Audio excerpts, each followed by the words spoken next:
Thanks. I'll try to be short because I have been told that we are running a little out of time, but I will do my best.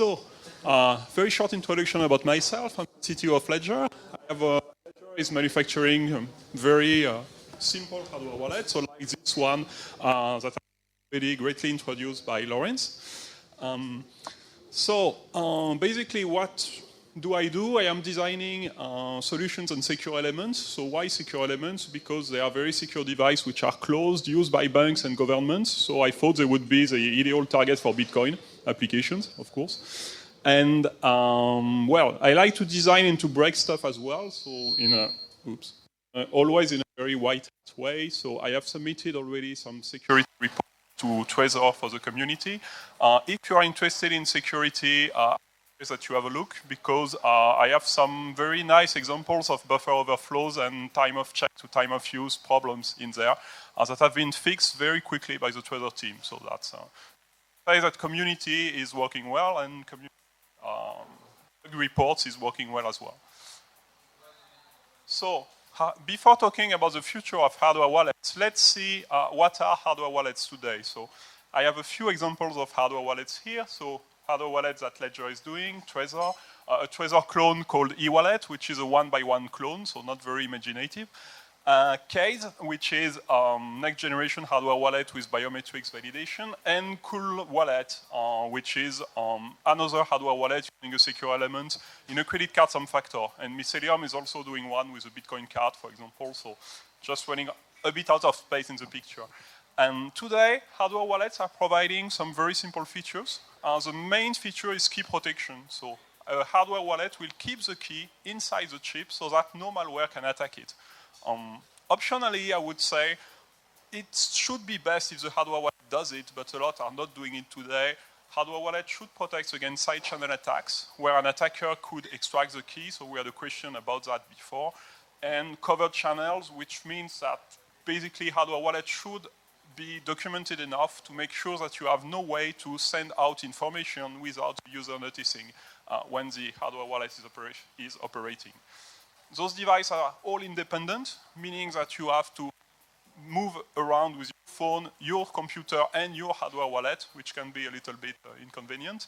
And they perform static validation only, which is what we will discuss. So today, hardware wallet will tell you what you are signing, how much you are sending, and that's basically it. So is it enough or not? We'll see. One example where the user experience is very limited is what happens if you want to confirm a transaction a compromised computer. So if you want to send to an address that you know, then no problem. You have a screen. You can verify that your hardware wallet is sending, or second factor, so you can verify that your hardware wallet is sending to the right address. But if you are just connecting your hardware wallet to your phone, to your compromised computer, reading the address, going to a website, entering the address, the only thing that you can check today is that you are sending to the address displayed by the computer. So if the computer is compromised, that's not going to help, because a malware could just replace all Bitcoin addresses displayed. You will validate it, and you will be none the wiser when you check that. So one solution against this is the payment protocol provided by the payment protocol, so-called BIP001, where addresses and amounts to pay would be protected by a certificate. So you would basically sign something that validates that you are paying the right person and that you are paying the right user. Problem with that first, no hardware wallet is supporting this today, but that's just a software issue. There are more issues related to the protocol itself. So first, PKI. So PKI brings back centralization into Bitcoin and all the problems related to PKI. So we know that people are notoriously bad at validating certificates. If they see the nice padlock on the browser, then it's okay, it's secure. Well, of course it's not. And people will have different ways to handle that. So someone may be able to know, may be able to say, okay, if I can just validate my certificate, it's fine. Other people would like more flexibility. So we have definitely a user experience problem here. Then we have more use cases as we implement more and more different applications of the blockchain itself. So we will have colored coins with multiple kernels today. So one of the most popular one is open assets, but we have some applications that I would call blockchain proof, so where you put some hash of what you are signing into the blockchain. You would like to be able to verify what you are putting in the blockchain as well. So the hardware wallet could play some part here. You will have more smart contracts in the future, of course, as scripting possibilities of Bitcoin are used more and more. And again, you would like to know what you are actually signing. Then you have additional protocol layers, and same thing here. If you want to lock, for example, funds to a hub, you want to make sure that your funds are locked properly, that the hub is using the proper script, and that you are not sending your funds to something that looks like a hub, but in fact will not lock them, or will lock them with a key that you can actually be compromised. And the hardware wallet is a central place where those validations should happen. So what do we see here? That we have multiple user experience. People might want to say, based on the same kernel, I want to validate things differently. It should be possible to do that without compromising what the hardware wallet is actually securing. Then move forward with the different use case of Bitcoin. The most valuable asset will not be the amount that you are actually signing. It will be your script. It will be what is fully contained into the transaction. So we need more flexibility on this. The idea that I will be presenting, that's the future about hardware wallet, but my vision of the future, so of course you're free to have some comments or you are free to implement it yourself. I'm calling it Ledger OS, which could be called hardware wallet OS. The idea is to provide something similar to leap consensus in Bitcoin. So isolate the critical code and make sure that you have some things that you can build your own application on, but some things that you can trust and that is known and audited and reviewed to be reliable.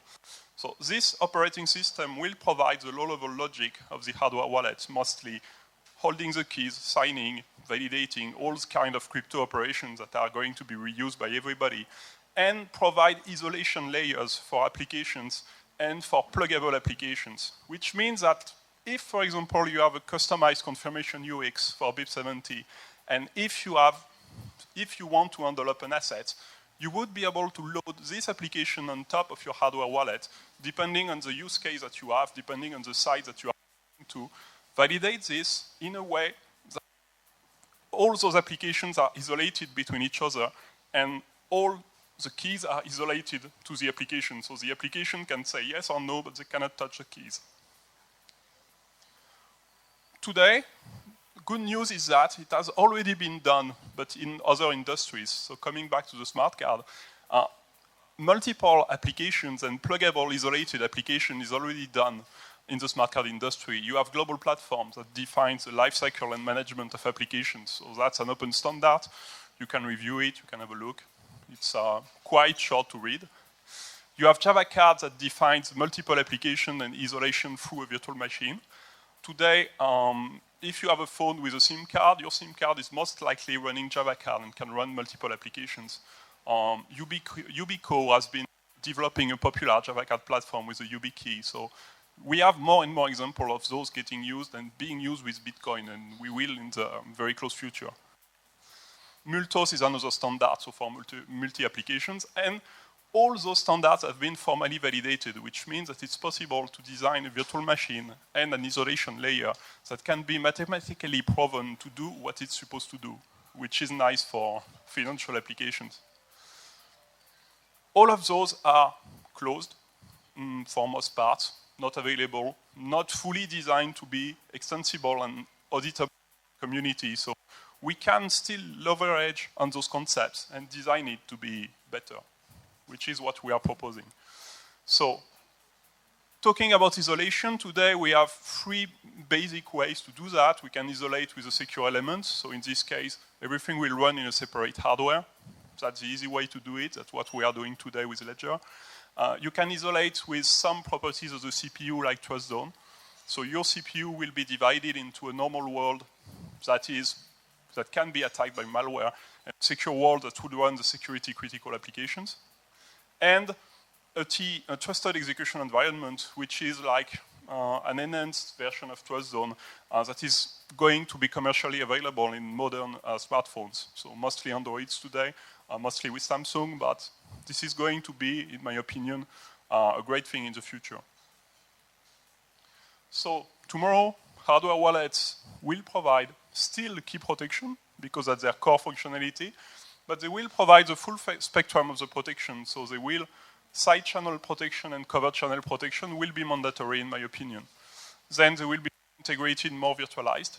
You won't have isolated devices that you carry around in the future.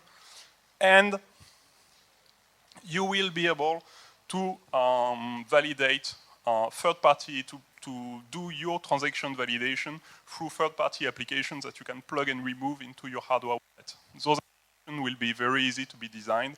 You will be able to design them yourself in a high-level language, debug, test them, verify. So today, for a very short advertisement, but well, there are GitHub links, so you will be able to use them as well. We are going to move forward with this, with first a Java card implementation of the isolation scheme, trusted execution environment prototype. So if you are running, if you have a Samsung phone and you want to test a wallet, so virtualized hardware wallet running with Greenbits or Mycelium, you can talk to me. So we'll have an open beta available quite soon.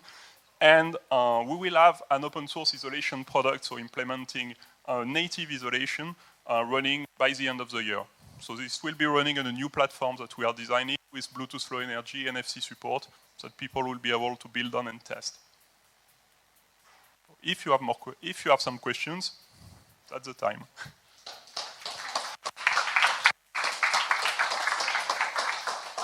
All right, so we are ready to take a couple of questions if there are any. And there are. What's the estimate for hardware security modules? Or do you plan to make something like that? Yes, because we plan to implement exactly the same architecture on HSMs. Because once you have a pluggable architecture for multi-applications, you can exactly deploy the same thing on HSMs. So that's, for me, the HSM is an extension of this. Am I right in assuming that Ledger or the various other wallets that you made won't need any change to support hub and spoke payment channels and that sort of thing?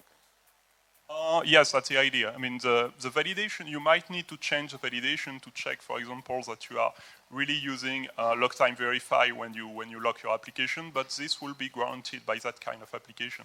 While for things like Lightning, it will definitely need changes, right? For that kind of changes, yes. Fair enough. Thank you. And the last question.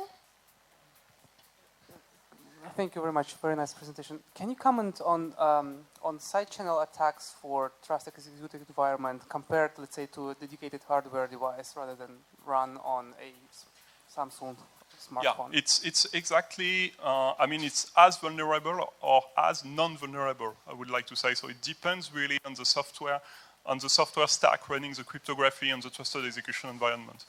Most of the time, like for a smart card, the vendor will provide a cryptographic library which is supposed to be resistant against this. But for example, sorry, today it's not available for the Bitcoin curve. So taking my own example, I am running today with the SecP 256K1 library from the core devs on the trusted execution environment. But later, maybe you will have another library that's really vendor dependent. All right. Thank you so much once again. Unfortunately, we are running out of time, but